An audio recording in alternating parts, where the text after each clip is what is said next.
তো এই বাচ্চাগুলো বয়স কিন্তু ভালোই হয়ে গেছে, যেটা মনে হয় নতুন রিসেন্ট হয়েছে বাচ্চাটা। এই যে নিচে একটা বাচ্চা আছে, ব্রিডিং সেট আপ তৈরি করছি। যেমন এই একটা গামলা, এখানে একটা পেয়ার আছে। এটা হচ্ছে এই দেখেন একদম ছোট ছোট বাচ্চা, সাদা কালো কিছু বাচ্চা হয়েছে, লাল কালারের কিছু বাচ্চা হয়েছে। তো এখানে হচ্ছে কয়েকটা তারা করতেছে খাবার জন্য। তো এই মাছ, হ্যালো এভরিওয়ান, আসসালামু আলাইকুম, কেমন আছেন সবাই? তো আজকে ভিডিওতে কথা বলবো গাপ্পি মাছের ব্রিডিং নিয়ে। গাপ্পি মাছের ব্রিডিং করানো একদমই সহজ। মাছের মধ্যে মনে হয় একদম ইজি ব্রিডিং করা হচ্ছে গাপ্পি মাছ। গাপ্পি মাছে অনেকভাবে ব্রিডিং করে, আমি হচ্ছে মূলত দুইভাবে ব্রিডিং করাইতেছি আমার এখানে।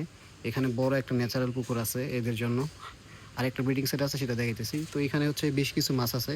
ওরা কিন্তু অলরেডি এখানে সাকসেস ভাই ব্রিডিং করতেছে। আর এখানে কিন্তু মাশাআল্লাহ অনেক বাচ্চা আছে। এগুলো হচ্ছে মলি মাছের বাচ্চা। আর যদি গাপ্পি মাছের বাচ্চা দেখাই, যে এখানে একটা গাপ্পি মাছের বাচ্চা আছে, নিচে আরও বাচ্চা আছে যে ঘোরাঘুরি করতেছে এখানে। তো এই বাচ্চাগুলো বয়স কিন্তু ভালোই হয়ে গেছে, যেটা মনে হয় নতুন রিসেন্ট হয়েছে বাচ্চাটা। এই যে নিচে একটা বাচ্চা আছে। তো এখানে ছোট ছোট অনেক বাচ্চা আছে যেগুলো হচ্ছে নিচ দিয়ে ঘোরাঘুরি করতেছে। আসলে ক্যামেরা তো এইভাবে বোঝাইতেছে, কিন্তু প্রচুর পরিমাণে বাচ্চা আছে। এই যে উপরে একটা বাচ্চা আসছে। তো এখানে কিছু মেল ফিমেল আছে, আর অনেকগুলো বাচ্চা আছে। তো এখান থেকে হচ্ছে আমি আর কিছু মেল আর ফিমেল আলাদা করে দেবো, যেহেতু আমার আরেকটা ব্রিডিং সেটআপ আছে। তো এখানে হচ্ছে এইগুলো আলাদা করে দিব। আর যেখানে কিছু মাছ ছাড়া হয়েছে গত ভিডিওতে দেখাইছিলাম, তো এগুলা হচ্ছে যখন বাচ্চা কাচ্চা করবে তখন তো দেখতেই পারবেন।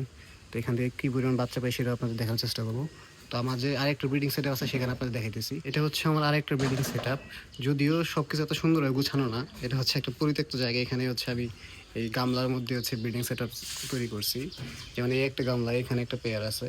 এতে হচ্ছে ব্লু ড্রাগন গাপ্পি, এই যে মার্শাল্লাহ। এইখানে যার একটা পেয়ার আছে। তো সেম এইখানেও আরেকটা পেয়ার আছে। তো প্রত্যেকটা গামলাতেই একটা একটা করে পেয়ার আছে। এই যে এইগুলা ফাঁকা, এগুলাতে যে মাছগুলো আসছিল ওইগুলো হচ্ছে গতকাল হচ্ছে আমরা ওই যে বড় যে শাপলার যে ট্যাঙ্ক করছি এখানে ছাড়া হয়েছে। তো এই তিনটা গামলা হচ্ছে ফাঁকা আছে। এখানে হচ্ছে আমরা ওই যে বড় ট্যাঙ্ক থেকে কিছু মাছ এনে এখানে রাখবো ব্রিডিংয়ের জন্য। আর এইখানে যেগুলো দেখতেছেন এগুলো কিন্তু সব বাচ্চা। যেটার মধ্যে বাচ্চা আছে অনেকগুলা, এটার মধ্যে বাচ্চা আছে। এগুলো হচ্ছে ছোট ছোট বাচ্চা। এই বাচ্চাগুলো মূলত একটু বড় হয়ে গেছে। এইগুলোর বয়স হচ্ছে 2 সপ্তাহ, 2 সপ্তাহের কাছাকাছি আর কি। তো এই বাচ্চাগুলো আজকে হচ্ছে আমরা যে বড় যে ট্যাঙ্কটা দেখেছিলাম ওই ট্যাঙ্কে ছেড়ে দিব। আর ওইখান থেকে হচ্ছে প্যারেন্টসগুলো আইনে যে এখানে ব্রিডিং বক্সে দিয়ে দিব, যাতে সুন্দরভাবে বাচ্চা কাচ্চা করে। তো আমাদের এখানে সবচেয়ে ছোটো ব্যাচ হচ্ছে যেটা, এটার বয়স হচ্ছে 3 দিন। এখানে হচ্ছে 3 দিনের বাচ্চা। তো আমি যেটা করি, বাচ্চাগুলো একটু বড় করি এখান থেকে বড় করার পর ওই যে বড় ট্যাঙ্কে নিয়ে যাই। ছোটো জায়গায় হচ্ছে বাচ্চাদের ফিডিং করাটা একদম ইজি। বড় ট্যাঙ্কে হচ্ছে অনেক বড় মাছ থাকে বা অন্য বাচ্চা থাকে, এই জন্য হচ্ছে ফিডিং করানো যায় না।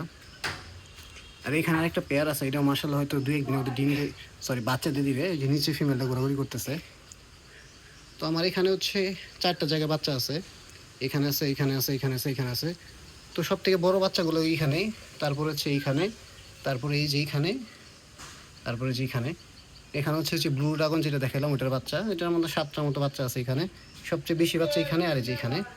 তো আমরা যেটা করবো আজকে এখান থেকে আর এখান থেকে সবগুলো বাচ্চা এখান থেকে উঠে আমাদের যে বড় সেটআপটা আছে ওইখানে রেখে দিব।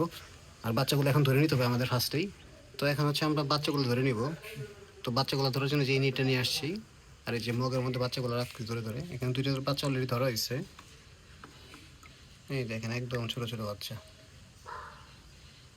তো এগুলো সবগুলো আগে ধরে নিতেছি, তারপর আপনাদের দেখাইতেছি। তো আমার হচ্ছে এখান থেকে সবগুলো বাচ্চা ধরা শেষ। দেখেন একদম ছোট ছোট বাচ্চা, দেখতে একদম পোকার মতো লাগতেছে, একদম পিচ্ছি পিচ্ছি বাচ্চা। যেহেতু মাছটা আকারে অনেক ছোট, এদের বাচ্চাও একদম ছোট ছোটই হয়। আরও এগুলো বয়স কিন্তু 2 সপ্তাহের কাছাকাছি। তাহলে বুঝেন যখন বাচ্চাগুলো হয়েছে তখন কত ছোটো ছিল।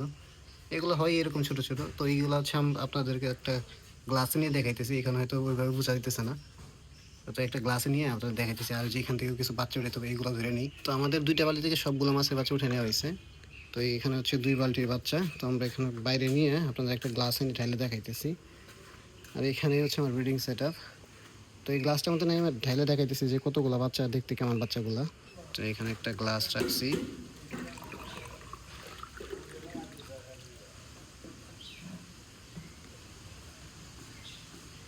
দেখেন মাশাআল্লাহ।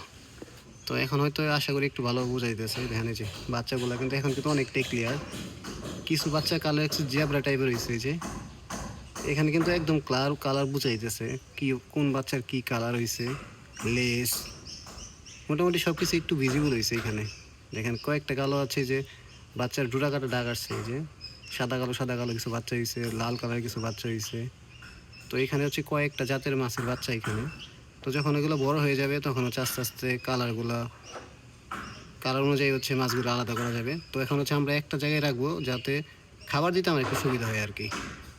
অনেক জায়গায় রাখলে কি দেখা যায় এক এক বাচ্চার এক এক করে খাবার দিতে হয়, ওই জন্য হচ্ছে এক জায়গায় করে ফেলতেছি সবগুলারে। দেন মাশাআল্লাহ দেখতে কত সুন্দর লাগতেছে না? তো এখন হচ্ছে বাচ্চাগুলো সাবধানে এখান থেকে নিয়ে ওইখানে ছেড়ে দেবো, যদিও গ্লাসটা একদম ফুল হয়ে গেছে। আর এই হচ্ছে আমার একটা বড় পুকুর, এখানে হচ্ছে বাচ্চাগুলো ছেড়ে দেবো। মাশাআল্লাহ।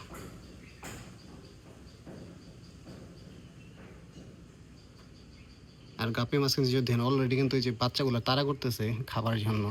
তো এই মাছের একটাই প্রবলেম, বাচ্চা খাইয়ে ফেলে। তো আশা করি বাচ্চাগুলো অনেক বড় হয়ে গেছে, এগুলোরে আসলে ধরে খাইতে পারবে না। কতগুলো বাচ্চা মাশাআল্লাহ। এই যে দেন মাছের পিছন পিছন দৌড়াইতেছে খাওয়ার জন্য। তো এখন হচ্ছে আমরা এখান থেকে এই বড় মাছ যেগুলো এইগুলো সরাই ফেলবো, ওই ব্রিডিং সেটআপে দিয়ে দিব। তো এখান থেকে বড় মাছ যেগুলো এগুলো উঠে এই যে এখানে এখানে ছাড়া হয়েছে, যেমন যে এখানে এখানে 2 পেয়ার মাছ আছে, যে 2 পেয়ার। আর এখানে 2 পেয়ার ছাড়া হয়েছিল। তো প্রবলেম যেটা হয়েছে দেখেন, যেখানে কই টক্সিকের 2টা ফিমেল আছে, যে মেল 2টা যেটা ছিল এই যে এখানে আমাদের এখানে যেহেতু এটাতে পানি একদম পরিপূর্ণ ছিল আর মাছগুলো সবসময় উপরে ভাসা থাকে, এই জন্য পাখি এসে 2টা মেল ধরে খাইয়ে ফেলছে। তো এখন আমার এখানে 2টা ফিমেল আছে শুধু। তো আমি ভিডিও করব করে বৃষ্টি আসছিল, এর মধ্যে আমি রুমে গেছি, তারপর বৃষ্টি শেষ হওয়ার পরই পাখি এসে এখান থেকে 2টা মাছ খাইয়ে ফেলছে। তো এইগুলো হচ্ছে আমাদের ঢাকা রাখতে হবে, যেহেতু এইগুলো সবসময় ওপেন থাকে, যেমন এইটা ওপেন থাকে, এটা ওপেন থাকে। তো আমার কাছে এখন হচ্ছে মেল শর্ট পড়ে গেলো, এখান থেকে 2টা মেল হারিয়ে গেল, 2টা সুন্দর সুন্দর মেল ছিল।